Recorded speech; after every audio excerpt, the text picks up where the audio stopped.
ઘરે ઠાકોરજી પધાર્યા હતા તો બીજે દિવસે એ ચાંદીનું હીરાવાળું કુંડલ ખોવાઈ ગયું. તો એ બેનને ચિંતા થવા માંડી. એ કે જેણે પધરાવ્યા એને પહેલી વાર પધરાવ્યા છે અને ચાંદીના નવા સરસ હીરાના કુંડલ છે. હવે હું એને શું જવાબ દઈશ? હવે એટલા ગોઈતા પણ મળ્યા નહીં. એટલે એ બેને એના જે સાચા મોતીના કુંડલ હતા એને ધરાવી દીધા અને પધરાવા આવ્યા ત્યારે કીધું કે જો એક કુંડલ ખોવાઈ ગયો છે, હું મારી પાસે રાખું છું, મળી જશે તમને દઈશ, નહીં તો મારા ઠાકોરજીના કરાવીશ. ત્યાં તો કે તમે એવી ચિંતા કેમ કરો છો? આ તો નટખટ નંદલાલ છે. પણ તમને એક વાત કહું, એ ખોવાનું કાંઈ નહીં. આજે મારા ઘરે 19 વર્ષથી બિરાજે છે ને, હજી એણે એક નકવેસર કે એક મોતી ખોયું નથી. એની વસ્તુ એ કોઈને દેસાય નહીં અને એ ખોસાય નહીં. પણ છે તો નટખટ. તો કે મળશે એટલે ફોન કરીશ. ઓલા તો ઠાકોરજી પધરાવી ગયા. હવે આ બેનને સતત એમ થાય કે અહીંયા હશે, અહીંયા હશે, અહીંયા હશે. અઠવાડિયે ઓલા નોકરે બધું સોફા ને બધું ખસેડ્યું. સોફાની પાછળથી ને કુંડળ મળ્યો. ત્યાં ઠાકોરજી ગયા હતા. ઓલા બેનના હરખનો પાર ન ગયો. એ ગયા, લાલા તમે ક્યાં? અહીંયા સોફા પર થોડા બેસવા ગયા હતા. કેવી રીતે આવ્યું અહીંયા? સોફાની પાછળ.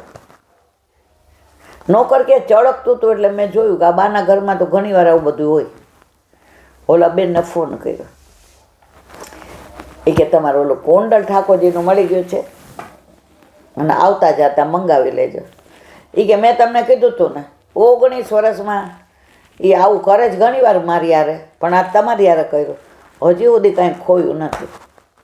તો કે તમારે આવતા જતા મંગાવી લઈશ ને તમારે. એ કે ના, મારા ન મોકલાવતા. એ મારા ઘરે મહેમાન ઠાકોરજી આવ્યો, પિરામણી ન હોય, એ ભલે રહ્યા.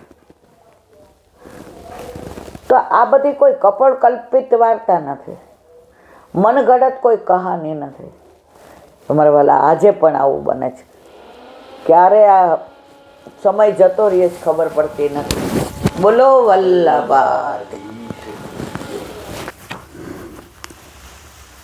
વલ્લભાધીશ વ્રજ વિહાર. ભાદરવો મહિનામાં લીલી પરિક્રમા ચાલુ થઈ ત્યારથી આપણે વ્રજ વિહારનો આનંદ લઈ રહ્યા છીએ. રોજ માનસીમાં વ્રજમાં પહોંચી જઈએ છીએ. ગોવિંદ કુંડને લીલા કરતાં કરતાં આગળ ગિરિરાજજીમાં કંદરાઓ સંભવે છે. ગિરિરાજજીમાં કેટલી કંદરાઓ છે, પણ અત્યારે બધું આપણને દર્શન કેમ નથી થતા? કારણ કે બધાની ઉપર અત્યારે આવરણ આવી ગયું છે. અને તોય જેમની પાસે ચર્મચક્ષુ નથી ને દિવ્ય ચક્ષુઓ છે, એવા ભગવતીઓને એ કંદરાના દર્શન થાય છે. દ્વાદશ કુંજ છે, નિકુંજ છે, કંદરા છે, ફળ છે, ફૂલ છે. આજે પણ ગિરિરાજજીમાં છે. એક વૈષ્ણવે ઠાકોરજી પુષ્ટ કરાવ્યા ને પહેલી વાર વ્રજમાં ગયા. એ કીલાબેન તમે તો કેવું વર્ણન કરો, ત્યાં તો એવું કાંઈ નથી. ઝાડવાય હાવ એ કે હુકા ને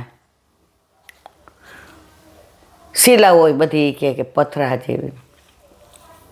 મેં તો પહેલી વાર ગયા. મને કે હા. મેં ઠાકોરજી પુષ્ટ ક્યારે કરાવ્યા? એ કે મહિનો થયો.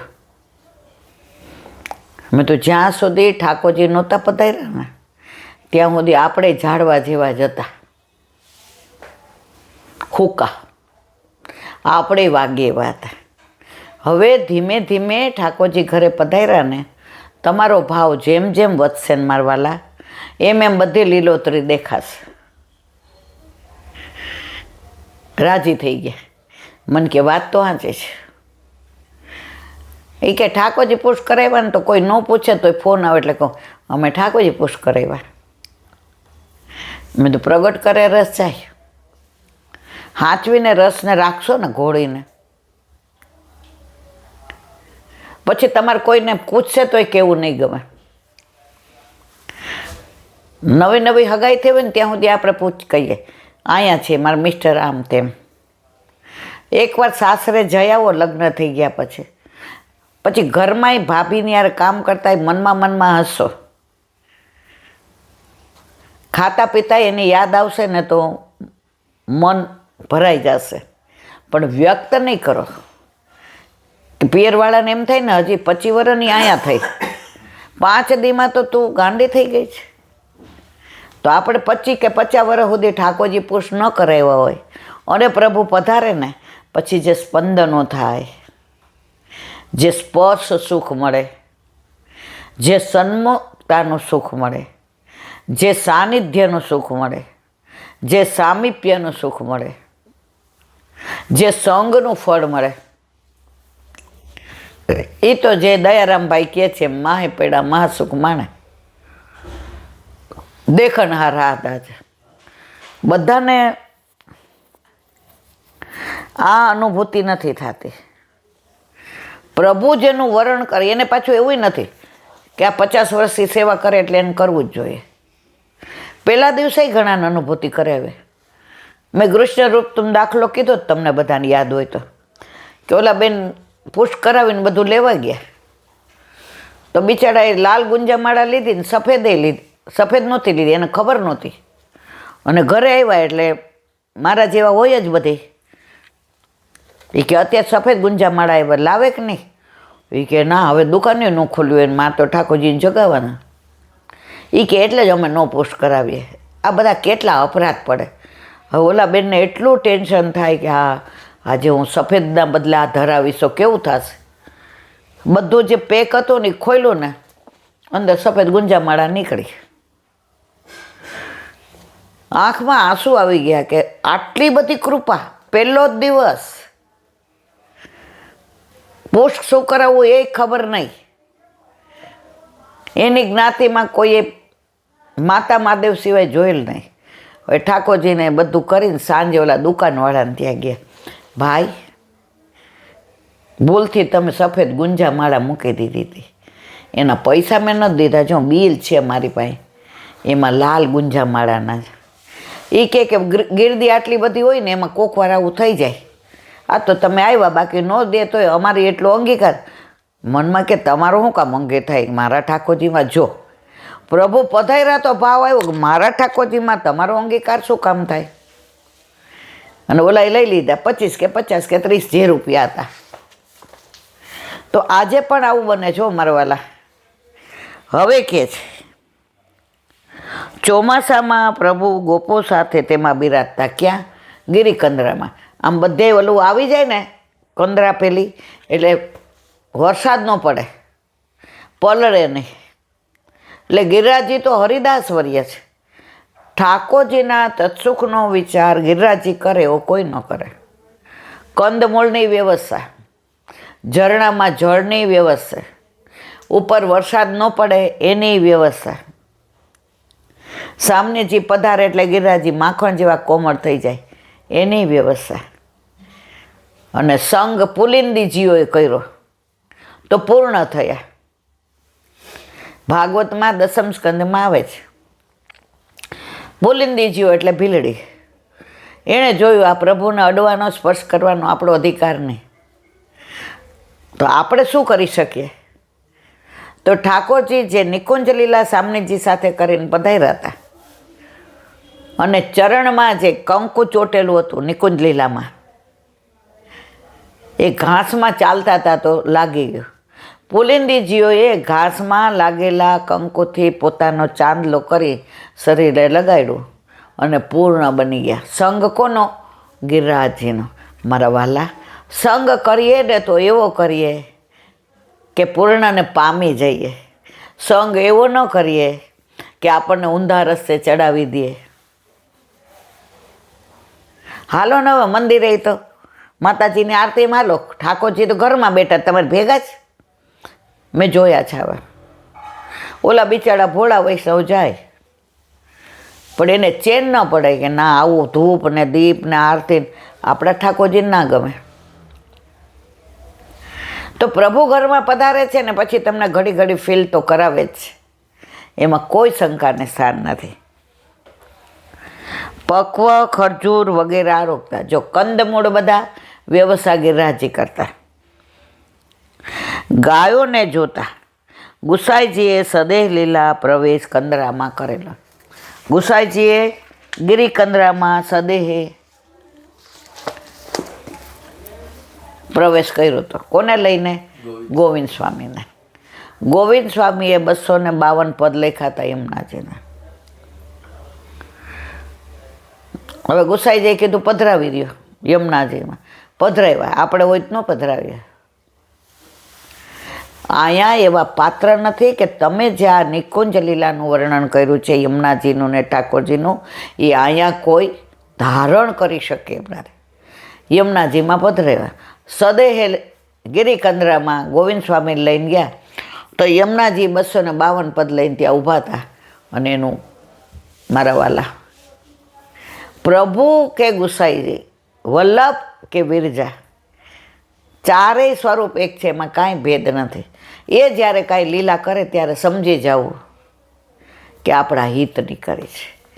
બોલો વલ્લભાતી હરિરાય વાંગ મુક્તાવલે.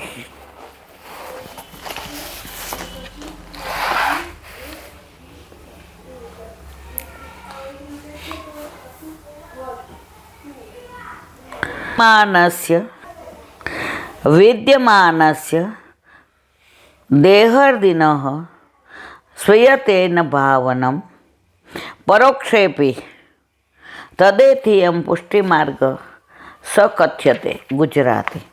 જે માર્ગમાં વિદ્યમાન દેહ, ઇન્દ્રિય, પ્રાણ, અંતઃકરણ આદિનું મમતાથી રક્ષણ કરવામાં આવતું નથી, પરંતુ વિપ્રયોગ અવસ્થામાં પણ થનારા પ્રભુ સંયોગનો વિચાર કરીને જ દેહાદિનું રક્ષણ કરવામાં આવે છે. એ વિશે શ્રીમદ ભાગવતમાં ગોપીજનોએ કહેલું, હે પ્રભુ, આપના વિશે જેણે પ્રાણ ધારણ કરેલા છે એવા હવે આપને ખોળીએ છીએ. તે માત્ર પુષ્ટિમાર્ગ કહેવાય. પ્રભુને શોધવા એ પુષ્ટિમાર્ગ. આપણે વ્રજમાં જઈએ છીએ, આમાંથી આપણે કેટલા પ્રભુને શોધવા જઈએ છીએ, ખોળવા જઈએ છીએ. આપણે જઈએ એટલે શું ફોન આવે, એલા બેન કેટલા બેઠક જઈએ છે, ધોતી ઉપરના કેટલા લઈએ, સૂકા મેવાનું પેકેટ કેટલા લઈએ. અત્યાર સુધી કોઈએ મને એવું નથી પૂછ્યું ઠાકોરજીને ગોતવા હોય તો ત્યાં. પછી મારે કહેવું પડે હું ગોતું છું ને તમે ગોતો. એવું નથી મને મળે. તમારો ભાવ મારા કરતાં સાચો હોય તમને મળી જાય તો મને કહેજો. 50 વર્ષ પહેલાં નારણપુરાના 4-5 વૈષ્ણવ ગયા હતા. તો એ બા એવા ભગવદી હતા ને, તો સવારે 5, 5:15 પેલી મુખારવિંદ આરતી કરી અને દંડવતી શિલાઈ આવ્યા. પહેલાં દંડવતી શિલા આટલા હતા. એટલે ત્યાં દર્શન કરીને આમ જોવા ગયા ને તો શ્રીજી બાવાનું જે પ્રવેશદ્વાર છે ને ઉપર, ત્યાં એને વલ્લભના દર્શન થયા. કેટલા? 1-અડધી સેકન્ડ પર એણે બૂમ પાડી એની વહુને, નામ દઈશ તો બધા ઓળખે, એ જો બેટા જો જો. ઓલા પછી 5:30, 6:45 થી 6:45 સુધી ઊભા રહ્યા. એની ઝલક ન દેખાડે. જેને ઠાકોરજી વલ્લભ કૃપા કરે ને મારવાલા, એને એક દીમાં જ સાનુભાવ થઈ જાય. અને આપણું નો કૃપા હોય તો 50 વર્ષે ઘણા એમ કે કેટલા વર્ષથી ઠાકોરજીની સેવા છે પણ અમને કાંઈ સાનુભાવ નથી કરાવવા. હજી આપણે લાયકા હતા, મને નથી થતા. મને આ બધા કહે ત્યારે મને આનંદ બહુ થાય કે એ બધાને થાય એના હું વાતો કરું તો એટલું તો મને આનંદ મળે. બાકી આપણે હજી લાયક નથી તો નથી કરતા પ્રભુ. પુષ્ટિ માર્ગમાં પોતાનો દેહ, પોતાનું કુટુંબ અને પોતાના લોક વ્યવહાર એ બધા પોતાના છે એ ભાવથી નહીં, પરંતુ ભગવાનના છે એ ભાવથી બધા સાચવવાના. આ કુટુંબના, ઘરના, છોકરાના કોઈ મારું નથી, કોઈ ભેગું આવવાનું છે. પણ બધા છે કોના? આપણા ઘરે, આપણા માથે બિરાજતા આપણા ઠાકોરજીના. તો ઠાકોરજીના હોય એને સાચવવું પડે. આજ લગ્ન નહોતા થયા ત્યાં સુધી તમારી બેનને હું ઓળખતી હતી, રસ્તા મળે જય શ્રી કૃષ્ણ ન કરો. લગ્ન થયા તો મારી નણંદ થઈ, એ મહેમાન થઈને આવે તો મારે એને તમારા કરતાં વધુ સાચવ્યું. તમારી બેન છે તો આપણા ઘરે બધી વ્યક્તિઓ છે, વસ્તુઓ છે, એ મારા પ્રભુની છે એટલે મારે સાચવવાની. તો તમારામાં શરૂઆતમાં ભાવ આવશે. પણ જો તમે એમ કહો ઘર મારું ને વર મારો ને છોકરા મારા, પ્રભુ કે રાખો મારું મારું, મારું મારું કરે એ મરે અને તારું તારું કરે એ તરે. હવે આપણે નક્કી કરવાનો છે. ઉપરાંત પ્રભુ સાક્ષાત પ્રાપ્ત થયા નથી ત્યાં સુધી મનમાં એવો ભાવ જાગે કે ક્યારે પ્રભુ મળે અને ક્યારે આ બધું પ્રભુને સુખી કરવામાં સાધનમાં આ બધાએ અંદર ક્યારે વિનિયોગ કરે પોતાનો અને મારા પ્રભુ સાક્ષાત મારી સાથે બોલે, મારી યાર વાત કરે, મને કાંઈક સાનુભાવ કરાવે. તો આમાં પણ તમે ભગવાનને જુઓ, ક્યારે કયા ભાવથી ને ક્યારે ઠાકોરજીના દર્શન થઈ જાય એ ખબર ના પડે. ગોસાઈજીના એક સેવક ગામડામાં રહેતા હતા, એને ઘરે ઠાકોરજી, બાજુમાં નવી વહુ પૈણીને આવી. આ 84-252ની વાર્તા જ, મારી કોઈ કપોળ કલ્પિત કથિત વાર્તા નથી. તો એ પોલો ટાંકો સરસ પડતી હતી. તો ઠાકોરજી ઓલા વૈષ્ણવને કીધું, માં આ બાજુમાં ઓલી નવી ભાભી આવી છે ને એને કહે ને મારા વસ્ત્રને પીછવાય પોલો ટાંકો. એ કે હે લાલા, એ તો બ્રહ્મ સંબંધી નથી, એને વૈષ્ણવ ધર્મ શું એ ખબર નથી પડતી, હાવ નાની બાળ છે. એ કે મને ખબર નથી, મને પોલો ટાંકાવાળી પીછવાઈને વસ્ત્ર કરાવી દે. પ્રભુ ક્યારે કોના ઉપર વરસી પડે અને પોલો ટાંકો ભરાવીને શરણે લઈને બ્રહ્મ સંબંધ લેવડાવ્યો અને ઠાકોરજી પધાર્યા. એ પોલો ટાંકો એને કેવો ફળ્યો કે પરસોત્તમ મળી ગયા. અને આપણા ઘરે આપણે પોલા એવા થતા જ નથી. વાંસળીને કેમ પ્રભુ 24 કલાક રાખે છે? પોલી છે. અને આપણે મેલા છીએ, મેલામાં નો પ્રભુ પધારે, પોલામાં જ પધારે. આપણે નક્કી કરવાનું છે.